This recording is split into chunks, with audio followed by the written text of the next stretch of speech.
If a boat wants to sail from China to Western Europe, most currently pass through the Suez Canal in Egypt or go around Africa's Cape of Good Hope. But an Arctic route, often called the Northern Sea Route, would be shorter by thousands of miles. Saving distance means saving fuel and time, which can translate into lower shipping costs and faster delivery of goods. Many shipping companies are excited by this possibility because it could reduce reliance on traditional routes that might sometimes face traffic jams or regional conflicts. However, sailing through Arctic waters is tricky. The region can have ice chunks that can damage ships, freezing temperatures, and long periods of darkness in winter. But conditions have shifted enough in modern times that Russia is convinced it can keep the route open, at least for part of the year, and eventually year-round if they use powerful icebreakers. Now, let's talk about those icebreakers. To make their Arctic ambitions a reality, Russia is building a fleet of cutting-edge vessels. The country already has multiple nuclear-powered icebreakers, ships that can smash through ice several meters thick. These ships use 2 onboard reactors, operate non-stop for years at a time, and can handle temperatures as cold as -50 degrees Celsius. Russia plans to add up to 100 new vessels for Arctic use, including more nuclear icebreakers, specialized cargo ships, and support ships. This gives them a significant head start compared to other nations with smaller or less advanced polar fleets. Why are these ships so crucial? Because any commercial vessel traveling along the Northern Sea Route might need an icebreaker escort to clear a safe path. Without these escorts, ships could run into trouble if the ice is thicker than expected. As a result, whoever runs these icebreakers controls who gets to sail safely through the route. Right now, that means Russia holds the key to unlocking faster shipping across the top of the world. But there's another factor driving the Arctic Silk Road plan: resources. Beneath parts of the Arctic Ocean and in the surrounding coastal areas, there are enormous deposits of oil and natural gas. Some researchers estimate that the value of undiscovered resources in this region could reach tens of trillions of dollars.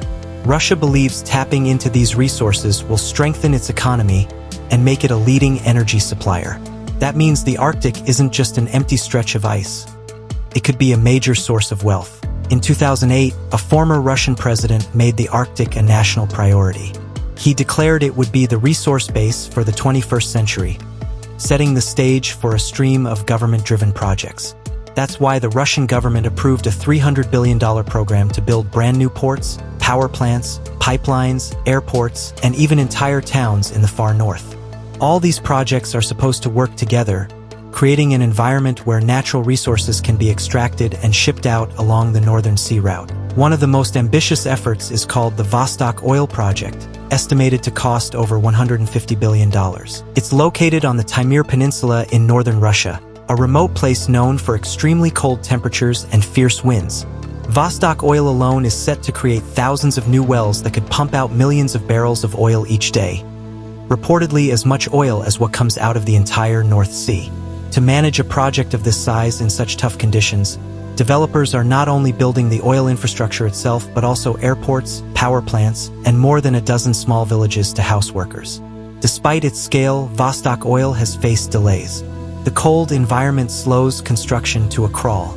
Economic sanctions following Russia's invasion of Ukraine in 2022 have also forced some foreign investors and technology partners to pull out. Whether the project can meet its original schedule is unknown. It was supposed to start shipping oil in 2024, but many observers doubt that timeline will be met. Still, Russia sees Vostok Oil as key to proving that Arctic development is feasible and profitable. If it succeeds, it will encourage other industries to follow, boosting traffic along the Northern Sea Route. Meanwhile, the Yamal LNG, liquefied natural gas project has already opened in the Yamal-Nenets region. At a cost of $27 billion, Yamal LNG is operated by a Russian energy company but also includes big foreign investors. Since starting operations in 2017, Yamal LNG has shipped billions of dollars worth of gas to customers in Europe and Asia. It proved that large-scale energy projects can operate in Arctic conditions, as long as the design accounts for extreme temperatures. For example, to make sure the ground stays frozen and stable, over 3,000 piles were inserted into the permafrost and fitted with devices called thermosiphons. These keep the soil from thawing, preventing the buildings and storage tanks from sinking or tilting. Close to Yamal LNG, there's another massive venture called Arctic LNG 2. This project uses giant gravity-based structures, basically huge concrete platforms resting at the bottom of the sea, to store and process natural gas. Each platform has to be incredibly heavy so it doesn't move around. However, Arctic LNG 2 has also hit supply chain problems because of sanctions. Reports suggest that one of its 3 planned platforms might be delayed or even stayed behind in warmer waters.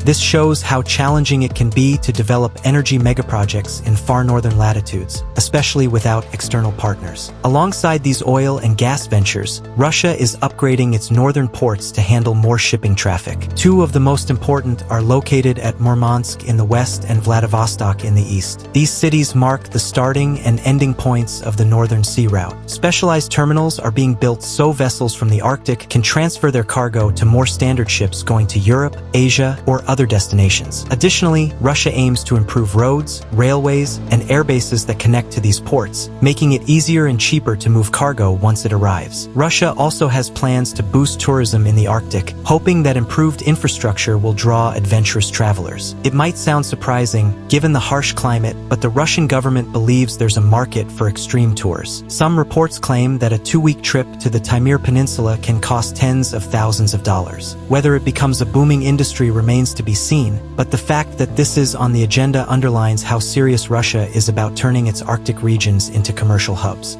You might be wondering, how is Russia paying for all this? The answer is complicated. Russia alone doesn't have the funds or technology to tackle every aspect of Arctic development at once. That's why many of these ventures involve major foreign companies. For example, Yamal LNG includes big investments from China, which sees the route as a natural extension of its Global Belt and Road Initiative.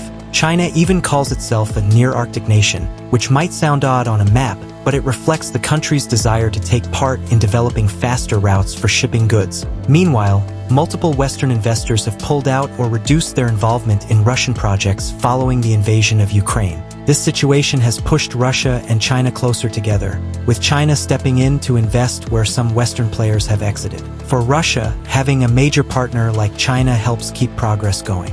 For China, it's a chance to gain influence over a future trade corridor that might rewrite global shipping patterns. Some Western countries worry about the strategic implications. Control over an Arctic route can offer military advantages and a new pipeline for trade and resources. At the same time, unpredictability looms. Conflicts around the world could affect traditional trade routes, making the Arctic route more desirable as a backup. On the other hand, building and maintaining these new Arctic projects is an enormous challenge, requiring highly specialized ships, technology to keep the ground frozen, and new towns in inhospitable terrain. Economic sanctions, political tensions, and unpredictable market demand also contribute to whether these projects will succeed. Even so, Russia continues moving forward. Upgrading air bases, laying a 12,000-kilometer-long communications cable under the Arctic waters, and constructing new ports are all part of making the far north a key artery for global trade. The idea is that once the route becomes reliable and profitable, more international shippers will follow, transforming the Arctic from a remote frontier into a bustling corridor. Whether that happens on schedule is another matter.